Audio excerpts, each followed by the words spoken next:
از بزرگتون که خیلی از من خواستن که من شعر راجع به پدر بگم.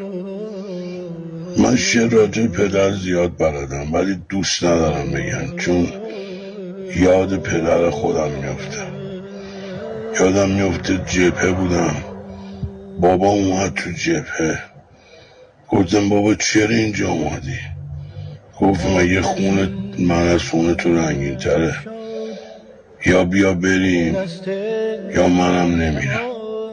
خلاصه اینقدر التماسش کردم، بودم بابا جون برو، من میام، من الان باید برای وطنم جنگ کنم، تو که نمیتونی، تو برو، اذیت نکن.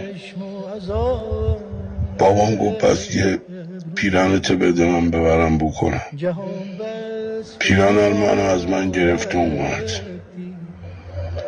اینی که میخوام بهتون بگم 100 سالتم باشه، رستم دستان باشی، پدرت بمیره یتیم میشی. این حرفا نیست. میگه رفتی و از داغ تو بد جور آشفتم پدر. گنچه‌ای بودم دگر بعد تو نشکفتم پدر.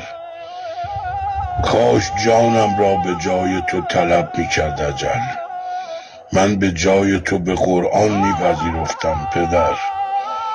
کاش بودی تا که من از روی درد بی کسی حرفهایم را به قبر تو نمیگفتم پدر. بی تو یک دیوار همدرد شب تارم شده، بعد تو درد دلم را من به او گفتم پدر.